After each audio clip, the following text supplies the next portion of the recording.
daal di koy tàmbali ak enquête yéene kay mu daal di fësal nag ni njiitu réew mi le président Bassirou Diomaye Diakhar Faye daal dinay dëggal tànkam jamono yuñ toll ni position ferme la jël bu président bi daal di koo jël léegi daal di koy sol ba mu mat sëkk amatul leen lu mu ciy desal kenn Le Soleil yéene kay ne koy le président Diomaye Faye kay ba mu jugee Turquie la mu def mooy daal di woo bépp politicien ngir mu jël le sens de la responsabilité. mooy actu yéene kay ne violence politique yi nga xam ne nemmeeku nañu ko ay fan yi ñu génn kenn du ci mucc njiitu réew mi daal dina ciy taxaw nee na nag auteurs yi nañu xam ne dinañ leen poursuivre daal di leen condamner quel que soit leur parti moo xam Pastef la ñu nekk wala ñu daal di faree ci opposition bi nee na moom ci jëm bu am le président de la république daal dinay jox ak ab instruction le ministre de la justice mu daal di ciy ubbi ab enquête ca na mu gën a gaawee xel daal di dalati ne njiitu réew mi jamono yuñ toll nii la mu waxoon rek la nekk di jëfe il n'est pas le président du parti Pastef mais le président de tous les Sénégalais. Public yéene kay ne il était temps le président daal di jël ay responsabilités ndax la ñu fi gisoon mu ngi doon juuj njaaj xel yi benn oto ñaari chauffeur ñaari direction yu ute waaye nag jot nañu daal di samp laaj ndax le président Diomaye mu ngay wëyal nekk kii di Ousmane Sonko bu fekkee ne moom jamono yuñ toll nii lépp lu ñu ko gis muy def mooy daal di cultiver jàmm concorde ak sérénité premier ministre bii di Ousmane Sonko mu ngi nekk dans la confrontation day dem sax ca biir politique am bay laal ay domaines ya nga xam ne daal dinay sensible lool mel ne nag jamono yuñ toll nii njiitu réew mi la muy dund ak moom mooy ko bëgg dee wékku mën nay politique am mais moom na ko bàyyi mu daal di gérer li ko war ak li nga xam ne moo ko waroo ak sénégalais yi. journal Le Populaire ne en tout cas moom le premier ministre Ousmane Sonko jamono yu ñu toll nii mu ngi nekk ci politique bi en fond encore ay révélation yu doy wax ya nga xam ne daal dina koy amal ci affectation kii di général Kandé doy na wax loolu moom nee na nag Ousmane Sonko ci jamonoy élection présidentielle yi am na ñenn ña nga xam ne dañu doon manœuvrer ngir mu daal di bañ a àgg à son terme le président Bassirou Diomaye Faye rapport la ñu daal di fekk foofee gannaaw ba ñu installé woo loolee moo tax ñu daal di jël décision yi ñu jël ba tey ci ay kàddu moom le premier ministre mu daal di mettre en garde nag foudre yi nga xam ne jamono yuñ toll nii dañ leen daal di mëbal nekk seeni ginnaaw ngir ñu daal di mën a déstabiliser gouvernement bu yees bi nee na ñoo nañu noppaleku ndax képp ka nga xam ne gis nañu leen yaa ngi jéem a jël diwlin di ko sotti ca taal ba xam nañu dinañu jéem a def tout leur possible ngir ñu daal di lay mën a yóbbu ca kaso ba léegi ko yéene kay ne ko kii sa sang moof sa mouche ca yooyu les kàddu Cheikh Yérim Seck daal dina ci gis boppam pare na nag nee na moom ngir daal di dem foofee ca kaso ba bu fekkee wax dëgg moo ko fa nar a yóbbu moo lancé woon 3 alertes ci gouvernement bu yees bi ba tey fu mu tegoon tànkam teggiwu ko kon nag Ousmane Sonko fexee daal di koy yóbbu ca kaso Rebeuss ba mu daal di fay périr moom Cheikh Yérim Seck nee na dawut yota Yoro Dia ne coowal Casamance bi daal li ñu ci mën a gis ba teg ci suñu bët daal mooy Ousmane Sonko mi daf cee bañ a jël ay responsabilités journal bi di Antenne Quotidien daal di ñëw ci réaction yi nga xam ne daal dinañu koy amal ci biir déclaration nekkul la nga xam ne daal dañu ko war a bàyyi mu jàll l'ancien premier ministre Abdoul Mbaye daal di ci yoxoñ baaraamu tuuma kii di Ousmane Sonko ne moom nag dafa mel ne dafa am la nga xam ne maîtriser wu ko ca langum politique bi nekkul lépp la ñuy wax nekkul lépp la ñuy fësal Abdoul Mbaye nee na ko Ousmane Sonko na nga xam ne la place politique nekkul ngir ngay taxaw naan dangay joxoñ baaraamu tuuma ci honneur ab militaire wala nga ciy indi ab njuuj njaaj yéene kaay bi di 2 minutes ne en tout cas li nekk di xew nii ku ci nekk war nga cee mën a tiit ci biir campagne électorale li ñu ci waroo ñoom ñi nga xam ne ñoo nekk ci géewum politique bi mooy ñu daal di épargner armée ci seen sarcasme yi nga xam ne ñoo ngi koy def de Alfred Diallo ba ci kii di Kounkandé les généraux sénégalais amu ci kenn ka nga xam ne mës ngaa chercher le pouvoir mel ni nag dañuy daal di remettre en cause kaddu yi nga xam ne kii di Ousmane Sonko le premier ministre daal dina koy fësal que yéene kaay bi tëjee mooy ils sont les étoiles de la république kon nag li leen waroo ak ñoom mooy daal di leen sargal mais pas taxaw naan dañuy jéem a tilimal seen réputation ba teel yéene kay ne en tout cas bu fekkee ne Ousmane Sonko la mu defoon mooy daal di menacer apprenti politiciens yi Antenne Quotidien ne ko daal li nga xam ne waa MFDC daal dinañu koy yëkkati ay kàddu gën naa tey xel nee nañu noonu ñoom nekkul problème mu développement la ñu am la ñu soxla mooy seen ab indépendance te kii di Ousmane Sonko li nga xam ne déglu nañu ko ci ay kàddoom mooy yoraa nii guerre nii paix kon nag ñoom ñu ngay woyal toog di ko déglu ngir mu daal di mën a amal ak réaction ca nu mu gën a gaawee Libération yéene kay daal di dikkati ci scandale yi daal di détaillé bambula bi nga xam ne moo amoon ca lu toll ca 5240,8 milliards de francs CFA yéene kay bi di Libération daal di dikkati ci scandale yi daal di fësal ne IGF dafa daal di détaillé bambula bi nga xam ne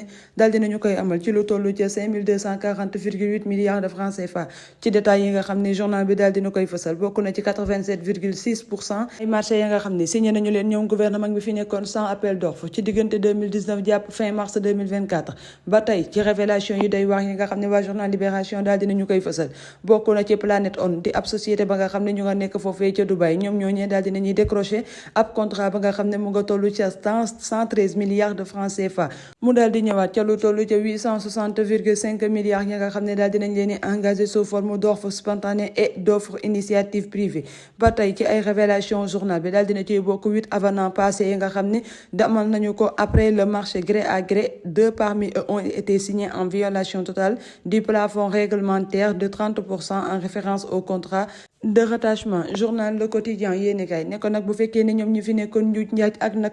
caaxee alalu réew mi rek la ñu fi nekkoon jamono ñu toll nii xel mën naa dal li nga xam ne le président Bassirou Diomaye Diakhar Faye mu ngi koy liggéey mu daal di ci bokk après négociation ba nga xam ne daal dina koy sekk ak waa société bii di Aqua Power ci li nga xam ne jot nañu koo conclure daal dina ciy bokk ne ñoom désormais dinañu daal di gën a bàyyi xel intérêt réewum Sénégal.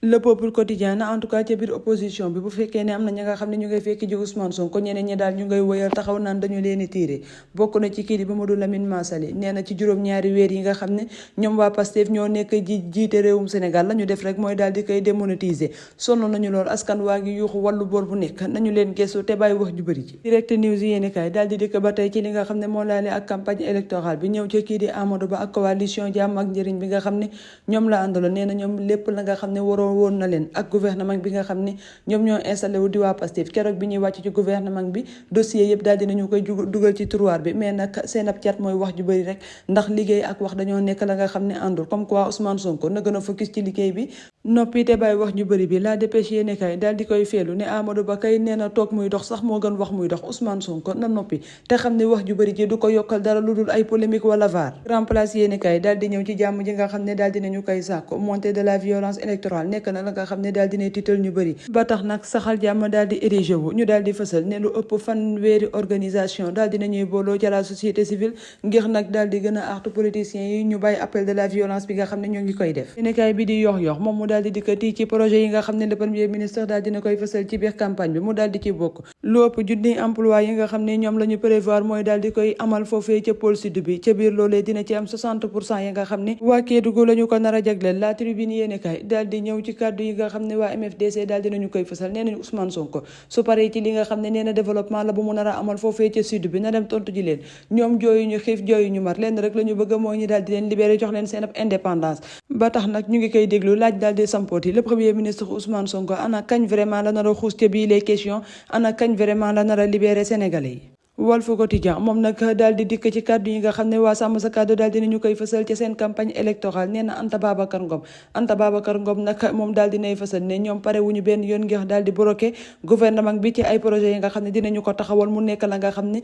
dafa nar a jëriñ askan wi kon nag daal di leen dénk majorité foofee ci assemblée nationale du nekk benn yoon seen ab lorange ñu daal di xus ba tey mbokki internet yi ci actualité yi daal di jàll ca wàllu sport tombali ko ak yéenekaay bi di Point Actu Sport ñoom nag daal dinañuy dikk ca la Ligue 1 xam le ne daal équipe bii di Jaraaf la ñu def mooy daal di imposé wu ba daal di rejoindre TFC en tête du classement la Tribune Sport ne ko Jaraaf daal la moo def mooy daal di rejoindre TFC waaye nag la Casa jamono yuñ toll nii jot na dool ñu daal di tiit ci seen i biir ndax ca 3e journée de la Ligue 1 bi la ñu def ñoom ci seen wàll mooy daal di gën a enfoncé wu foofee ca la CNG gannaaw ba ñu jëlee kii di Malick Ngom daal di koy fal mu nekk président bi daal dina ñuy fësal ni Bécaye Mbaye mi nga xam ne dafa doon xëccoo place ba ak moom ak kii di Moustapha Gueye ñoom ñaax ñoo ñee daal dinañ leen di jël fal leen ñu daal di nekk ay conseillers kon nag liggéey bi du nekk la nga xam ne Malick Ngom ndax na cee wéet yéene bi nga xam ne amoon nañu ko ci bu ñu nekkee président mën nañu ko mottali ci bi nga xam ne dinañu nekk conseiller ndax mbooloo mooy doole la Dakar waa ne en tout cas polémique bi nga xam ne amoon na ca ballon d'or bi ba tey nekk na la nga xam ne jeexagul ndax nag waa l'UEFA